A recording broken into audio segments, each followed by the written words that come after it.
भारत माता की, भारत माता की। हम गोगरा देवी का चरण वंदन करते हैं, अपना पंचने का प्रणाम करते हैं। सबन भाई बहनी का नमस्कार। आप सभी विंध्य के अलग अलग हिस्से से भाजपा को आशीर्वाद देने सीधी पहुंचे हैं। इतनी बड़ी संख्या में जनता जनार्दन के एक साथ दर्शन करने का मुझे सौभाग्य मिला है। मैं वाकई अभिभूत हूं।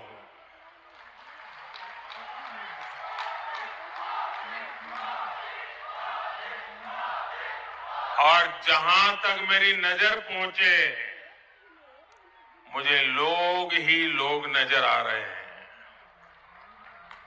और इतनी बड़ी तादाद में माताएं बहनें, आपके आशीर्वाद हम सबकी बहुत बड़ी शक्ति है।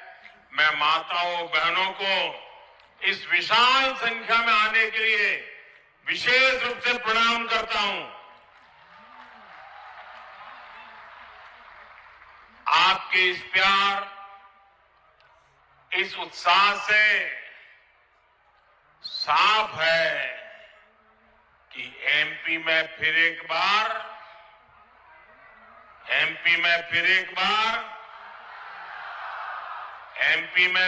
बार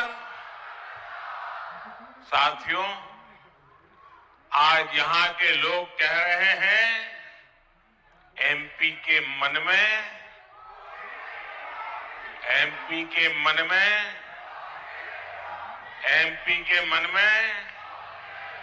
और मोदी के मन में ईश्वर रूपी जनता जनार्दन आप लोग मोदी के मन में है, मोदी के दिल में है।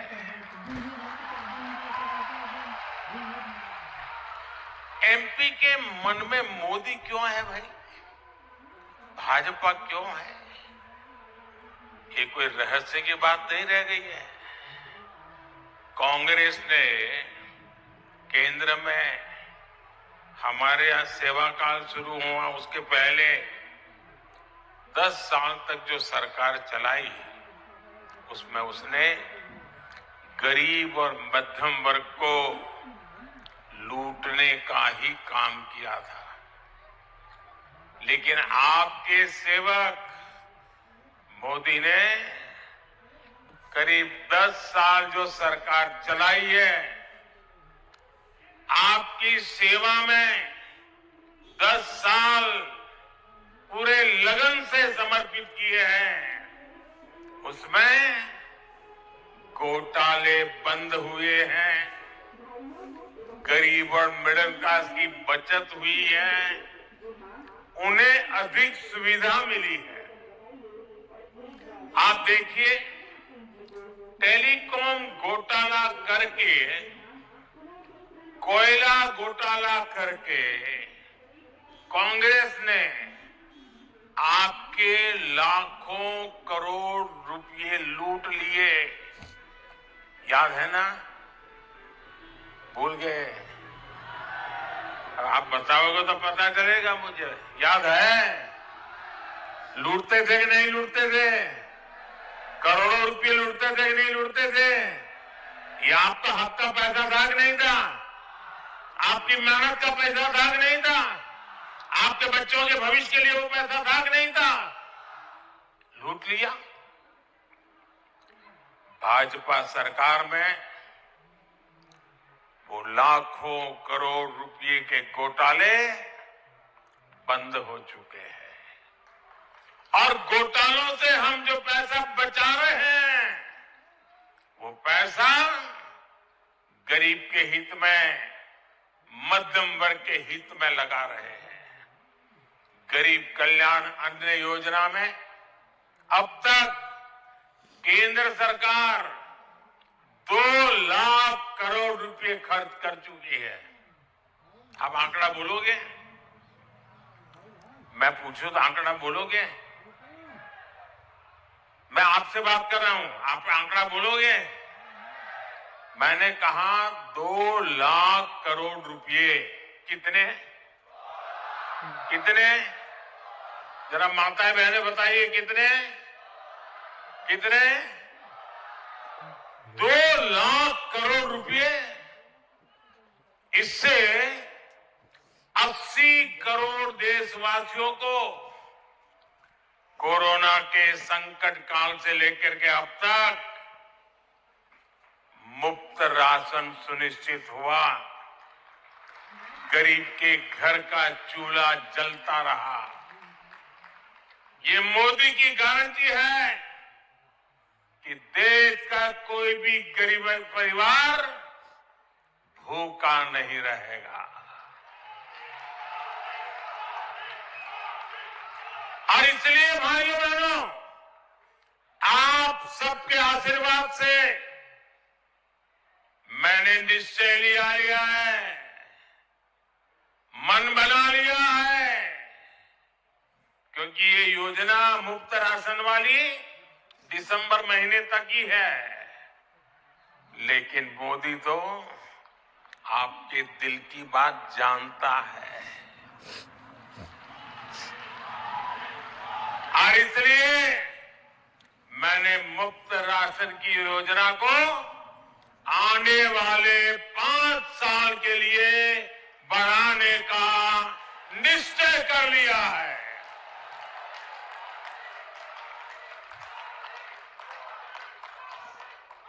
अगर हम एक परिवार में 4-5 लोग भी मान लें, तो ऐसे हर परिवार को मुफ्त राशन योजना की वजह से हर महीने 700, 800, 900 रुपया बचने वाले हैं।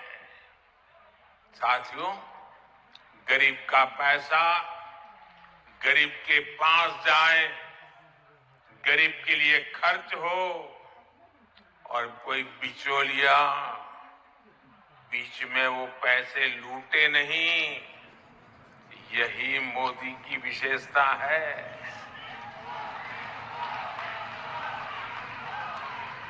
अब आप देखिए, आयुष्मान भारत योजना के तहत मोदी ने 5 लाख रुपए तक का मुफ्त इलाज की गारंटी कार्ड दिया है।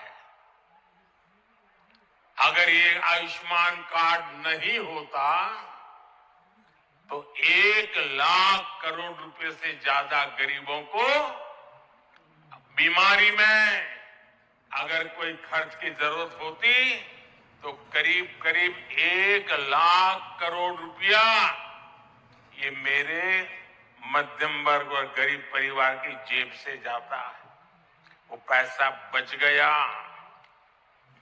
भाजपा सरकार ने देश में सस्ती दवाओं वाले 10,000 जन औषधि केंद्र भी खोले।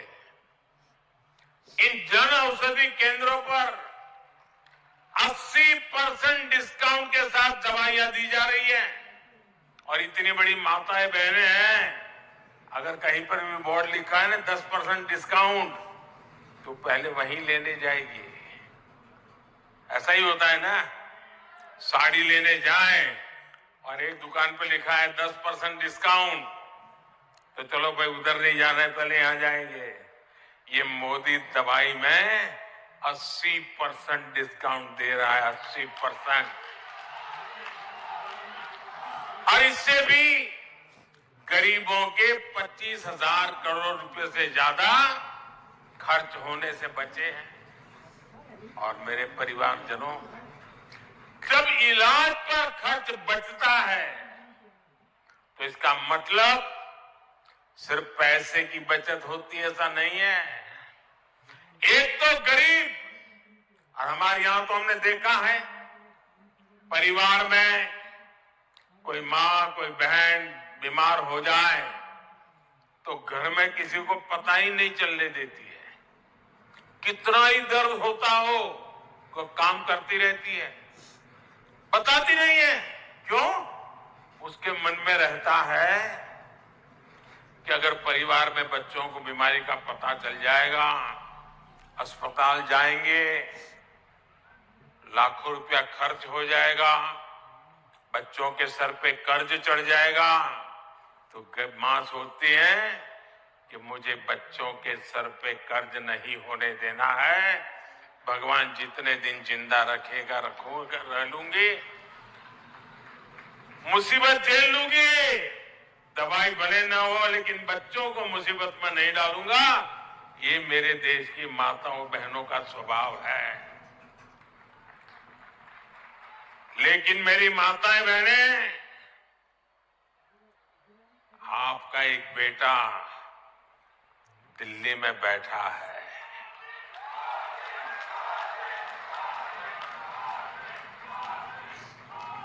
वो आपकी पीड़ा को समझता है। मेरी कोई मां कोई बहन बीमारी झेलती झेलती जिंदगी काटे, ये उसका बेटा सह नहीं सकता। और इसलिए आयुष्मान योजना से सिर्फ पैसे बचते ऐसा नहीं, पूरा परिवार बच जाता है। परिवार के सपने फिर से जिंदा हो जाते हैं, परिवार फिर एक बार खुशहाल हो जाता है, नई जिंदगी जीना शुरू कर देता है। साथियों, देश भर के गरीब परिवारों को अपना पक्का घर मिले, ये गारंटी भी मोदी ने दी है। पीएम आवास की इस योजना पर अभी तक 4 लाख करोड़ रुपए सरकार खर्च कर चुकी है। आंकड़ा याद रहेगा आपको? कितना? जरा बोलना पड़ेगा भाई, कितना? इधर वाले बोलो ना, कितना? जो पत्रकार है उनको बोलने की जरूरत है, वो तो लिख लेंगे। जो पत्रकार नहीं है वो बोले कितना? 4 लाख करोड़ रुपया। लोग राम मंदिर बन रहा है उसकी तो चर्चा कर रही है, 4 करोड़ लोगों के घर भी बन रहे हैं दोस्तों। लाखों करोड़ खर्च करके घर बन रहे हैं। शौचालय हो, उज्ज्वला का मुफ्त गैस कनेक्शन हो, इस पर भी हजारों करोड़ रुपयों का निवेश सरकार ने किया है।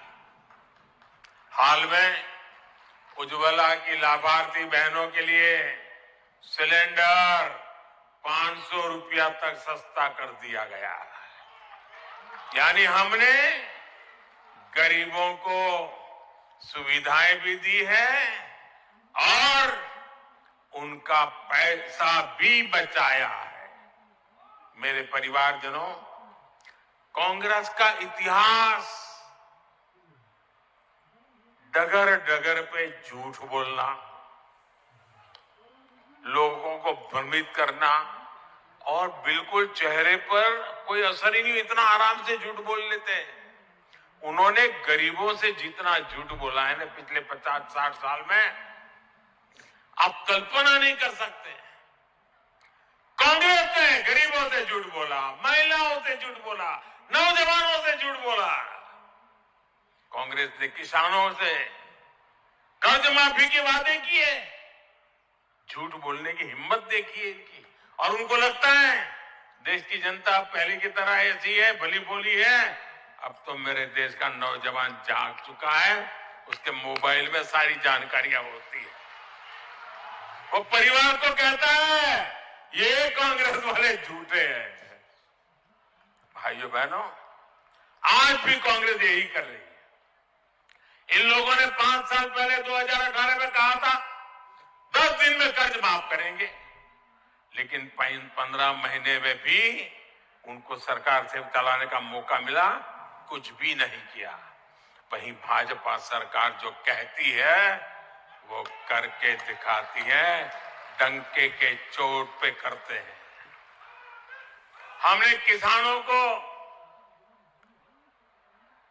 प्रधानमंत्री सम्मान योजना, किसान सम्मान योजना के तहत उसके खाते में पैसा जमा कर रहे हैं और साल में 3 बार करते हैं। अब तक कितना किया है मालूम है आपको? मालूम है? भूल जाते हो ना? मैं बताता हूं, याद रखोगे? याद रखोगे? जरा हाथ ऊपर करके बताओ, याद रखोगे? हमने पीएम किसान सम्मान निधि के तहत इस देश के किसानों के बैंक खातों में सीधा 2,60,000 करोड़ रुपया जमा करवाया है। सीधी मदद भेजी है, और मैं सीधी में बोल रहा हूं, सीधी मदद भेजी है। पीएम किसान सम्मान निधि के 20,000 करोड़ रुपए एमपी के किसानों के खाते में भी गए हैं। हर किसान को 28,000 रुपये उसके खाते में मिले हैं। अगर कांग्रेस होती तो उनके तो एक प्रधानमंत्री पब्लिकली कहते थे कि 1 रुपया भेजते हैं तो 15 पैसा पहुंचता है। अगर ये पैसे उनके जमाने में गए हो तो कितने रुपए पंजा खा जाता? कौन सा पंजा ये पैसे मार लेता भाई? जब ऐसे काम होते हैं, लोगों की भलाई के लिए काम होते हैं, सिर्फ और सिर्फ देश का भला करने का इरादे से काम होते हैं, तभी लोग कहते हैं एमपी के मन में मेरे परिवारजनों, भाजपा सरकार की योजनाओं के जो भी लाभार्थी हैं, उनमें से अधिकतर हमारे दलित, हमारे पिछड़े और हमारे आदिवासी परिवार है। कांग्रेस के लंबे शासनकाल में सबसे बुरी स्थिति दलितों की, आदिवासी बस्तियों की थी। प्रधानमंत्री ग्रामीण सड़क योजना के सबसे अधिक लाभ हमारे इस इलाके के नागरिकों को हुआ है। मेरे आदिवासी भाई बहनों को, गरीब भाई बहनों को, दलित बस्ती के लोगों को हुआ है। भाजपा सरकार 100% बस्तियों को सड़क से जोड़ने के लक्ष्य के बहुत करीब है। आज कांग्रेस के नेता आदिवासियों को लेकर बड़ी बड़ी बातें करते हैं, लेकिन इनके परिवार ने जब पीढ़ी दर पीढ़ी देश में सरकार चलाई तब उन्हें आदिवासियों की याद नहीं आई। ये भाजपा है जिन्होंने आदिवासियों का भविष्य सुनिश्चित किया। आप मुझे बताइए भाई, जवाब देंगे ना आप लोग? मेरा सवाल समझेंगे ना? मेरी हिंदी ठीक है ना? हाँ, मैं हिंदी भाषी नहीं हूं, इसलिए कोई गलती ना हो जाए। आप मुझे बताइए, ये मेरे जो आदिवासी भाई बहन है, क्या ये मोदी प्रधानमंत्री बना तब आए क्या? पहले थे कि नहीं थे? पहले थे कि नहीं थे? देश आजाद हुआ तब आदिवासी थे कि नहीं थे? भगवान राम जी वनवास गए तब आदिवासी थे कि नहीं थे? राजकुमार राम को अयोध्या से निकलने के बाद भगवान राम किसने बनाया? आदिवासी भाई बहनों ने बनाया।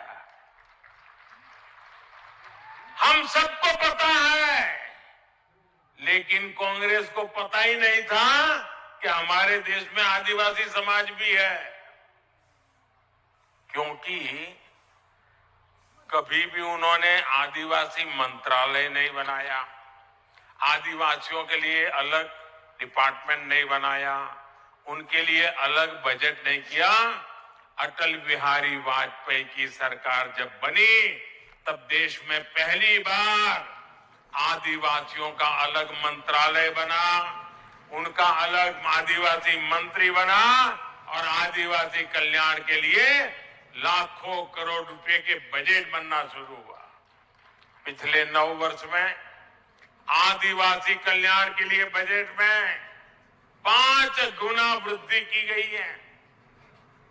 ये भाजपा सरकार है जिसने बैगा, भारिया, सहारिया जैसी पिछड़ी जनजातियों की भी सूध ली। भाजपा सरकार इनके लिए 15,000 करोड़ रुपए का खास अभियान शुरू करने जा रही है। मध्य प्रदेश की भाजपा सरकार ने भी इन जनजातियों के लिए अभूतपूर्व काम किया है। अगर एमपी की बहनों के लिए लाडली लक्ष्मी जैसी योजनाएं चलाई गई हैं, तो बैगा, भारिया और सहारिया जनजाति की बहनों को भी सीधी मदद दी जा रही है। विश्वकर्मा साथी, जिनके बिना रोजमर्रा के जीवन की कल्पना भी कठिन है, उनको भी कांग्रेस ने कभी नहीं पूछा। पहली बार भाजपा सरकार ही उनके पर विशेष विश्वकर्मा योजना लेकर आई है। इस योजना पर भी 13,000 करोड़ रुपए खर्च किए जा रहे हैं। ऐसे ही काम के कारण हर वंचित परिवार कह रहा है, गांव-गांव कह रहा है, एक-एक घर कह रहा है, फिर एक बार,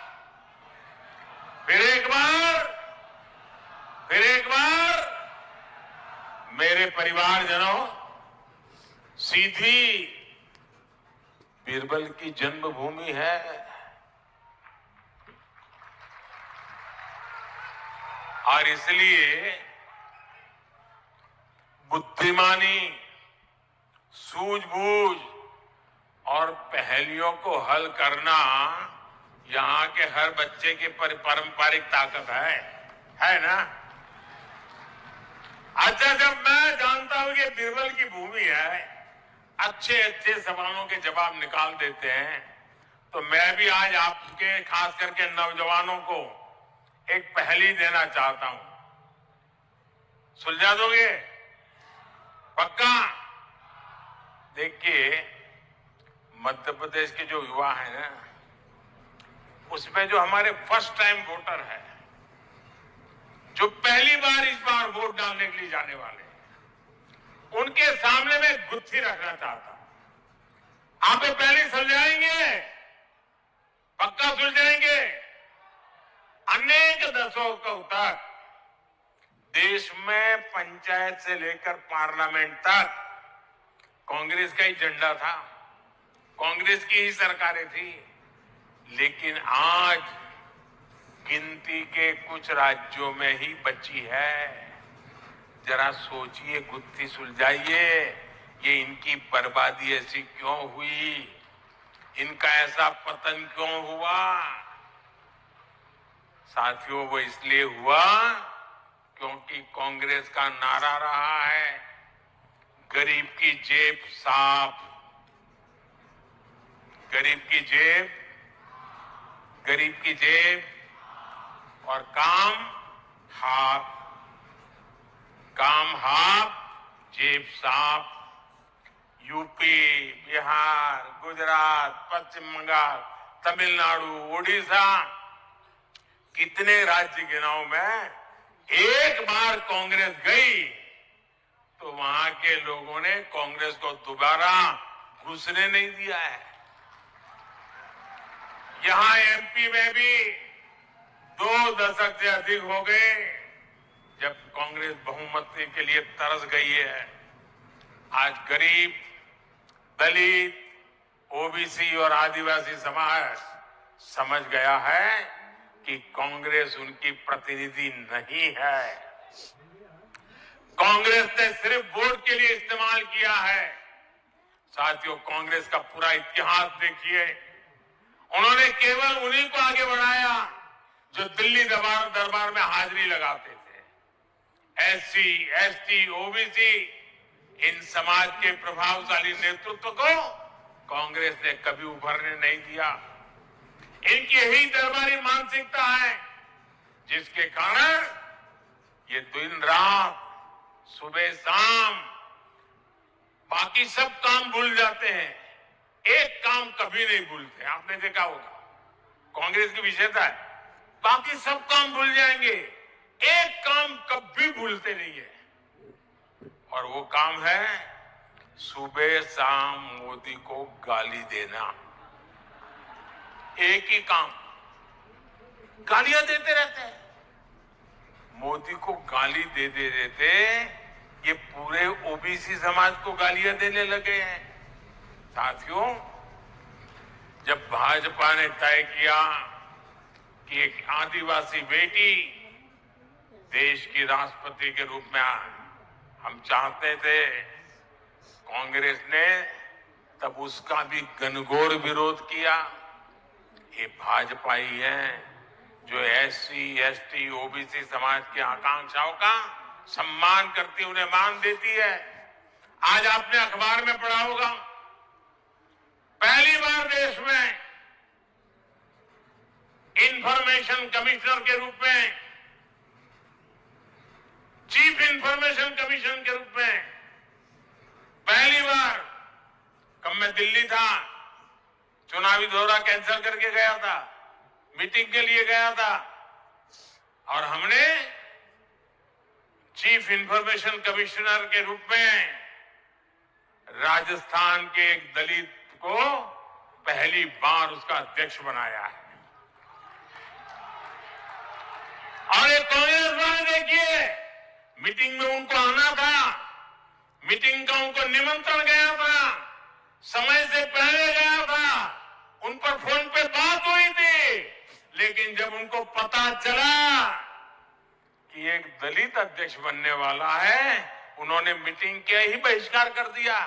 इतनी दलितों से नफरत करते हैं, जब राष्ट्रपति हम आदिवासी बनाए उसका विरोध, हम चीफ इंफॉर्मेशन कमिश्नर दलित बनाए उसका भी विरोध, और फिर झूठ फैला करके सिंपैथी का नाटक करना। साथियों, आज कांग्रेस देश में परिवारवाद का सबसे बड़ा प्रतीक है। आप यहां ही देख रहे हैं, कांग्रेस के दो नेता क्या कर रहे हैं, कपड़े फाड़ कंपटीशन चल रही है। वो कहता है उसके कपड़े फाड़ो, वो कहता है उसके कपड़े फाड़ो। ये क्यों लड़ रहे मालूम है?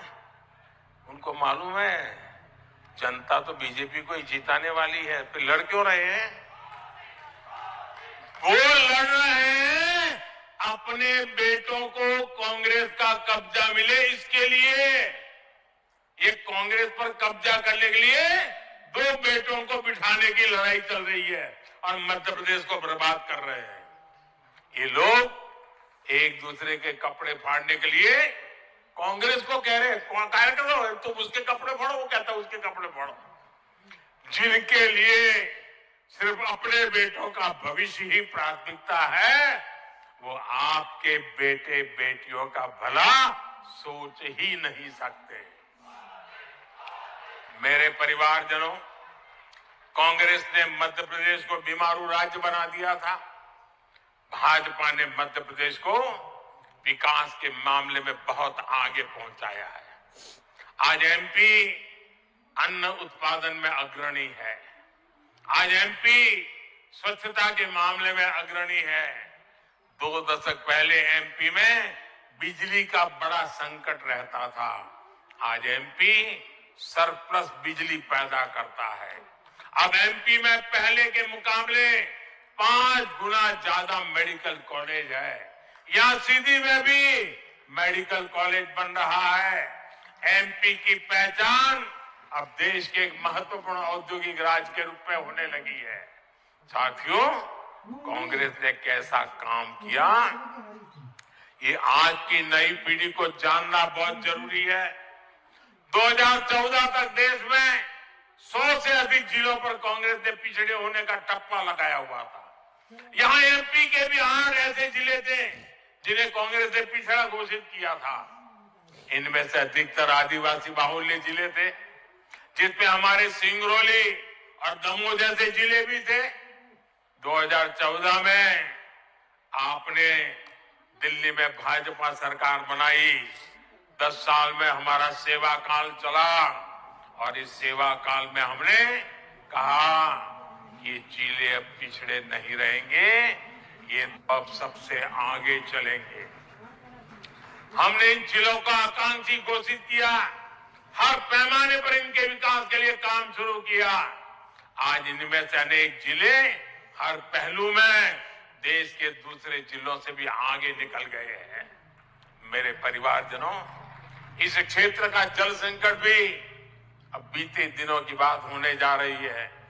विंध्य से कांग्रेस के अनेक बड़े बड़े नेता निकले, लेकिन बाण सागर परियोजना तभी पूरी हुई जब भाजपा सरकार आई। आपको गुलाब सागर परियोजना भी भाजपा ने दी। इनसे इस क्षेत्र के लाखों किसानों को लाभ मिल रहा है। हर घर जल और हर खेत को पानी, ये भाजपा की प्राथमिकता है। मोदी ने अपनी हर बहन को गारंटी दी है कि उनके घर तक पाइप से पानी पहुंचाएगा। यहां के लाखों परिवारों को नल से जल मिला है। जल्द ही एमपी में हर घर तक पाइप से पानी पहुंच जाएगा। मेरे परिवारजनों, अपने दशकों के शासन में कांग्रेस ने मध्य प्रदेश को जिस गहरे कुएं में धकेल दिया था, अब उस कुएं से भाजपा एमपी को बाहर निकाल करके लाई है। यहां कुछ भी ऐसा नहीं होना चाहिए जिससे वापस एमपी गहरे कुएं में जाकर के गिर पड़े। अब तो तेज गति से आगे बढ़ने का समय है। आप याद करिए, इस पूरे क्षेत्र में आवाजाही कितनी मुश्किल थी। कब कहां लूटपाट हो जाए वह अक्षर बना रहता था। आज देखिए, सीधी रेवा हाईवे से बाईपास बनने से कितनी सुविधा हो रही है। 6 लेन की टनल से सीधी और रीवा की दूरी 1 घंटे से भी कम रह गई है। विंध्य प्रगति पथ का निर्माण भी तेज गति से चल रहा है। ये सब जानकर, ये जब बनकर के तैयार होगा तो यहां सुविधा के साथ साथ हर प्रकार के उद्योगों को भी बल मिलेगा। रीवा में एयरपोर्ट बनने से इस क्षेत्र में पर्यटन सेक्टर को भी गति मिलेगी।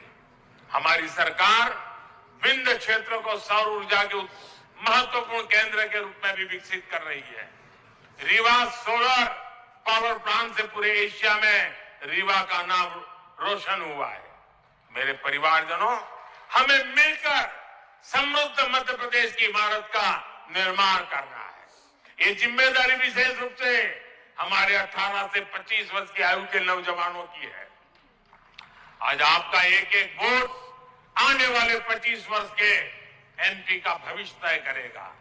इसलिए विंध्य के हर बूथ पर कमल खिलना चाहिए। गांव-गांव जाएंगे, जरा हाथ ऊपर करके बताइए। गांव-गांव जाएंगे, घर-घर जाएंगे, एक एक मतदाता से मिलेंगे। हर बूथ में कमल खिलेगा, पक्का खिलेगा। भाइयों बहनों, मेरा एक और काम भी करना है। करोगे? ये मेरा पर्सनल काम है। करोगे? चुनाव वाला नहीं है। करोगे ना? फिर ऐसा नहीं अभी हम तो नहीं करेंगे, हम तो चुनाव में पड़े हैं, ऐसा नहीं करोगे ना? करोगे मेरा काम?